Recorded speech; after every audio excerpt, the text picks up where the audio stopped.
pas possible, c'est pas possible, c'est pas possible. Je ne peux plus tolérer ça. Ouh là là, Jack, mais qu'est-ce qui t'arrive? Écoute, c'est bien simple. J'ai une collaboratrice qui est arrivée en retard 3 fois cette semaine. C'est intolérable. Ah, est-ce que tu es très énervé parce que pour toi c'est important le respect des engagements et la fiabilité? C'est ça en fait qui te contrarie?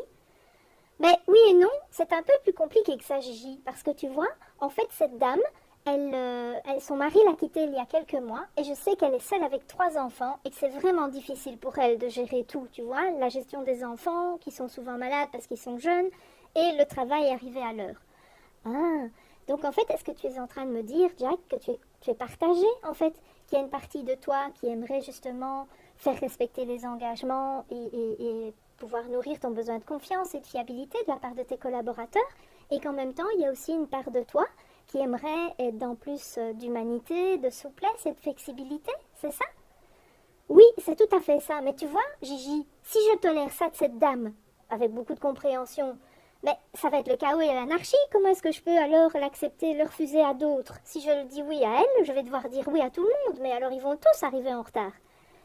Ah oui, je comprends. Donc, en fait, ce que je comprends plutôt, c'est, dis-moi si c'est ça, Jack, mais ce que je comprends, c'est qu'en fait, tu es inquiet.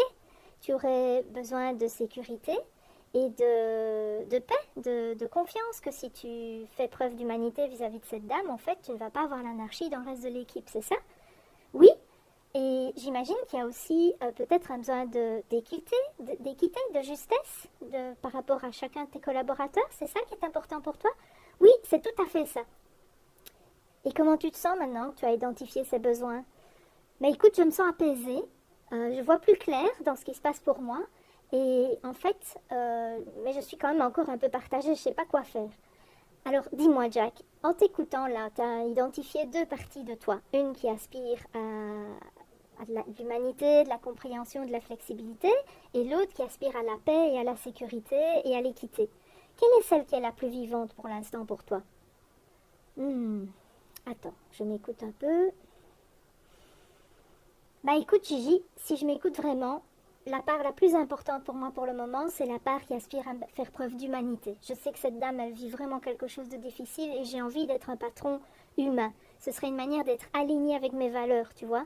Et donc je crois que je vais aller la trouver et je vais essayer de trouver avec elle une solution qui respecte à la fois le cadre pour l'ensemble de l'équipe et qui me permette en même temps de faire preuve de flexibilité. Je vais un peu méditer sur la question, mais en tout cas, merci beaucoup parce que tu m'as déjà aidé d'une part à trouver un peu plus de paix juste là maintenant et à avoir envie, être dans l'ouverture pour trouver une solution un petit peu plus respectueuse des besoins de chacun. Merci Gigi, bonne journée. Pas de quoi Jack, à bientôt, salut.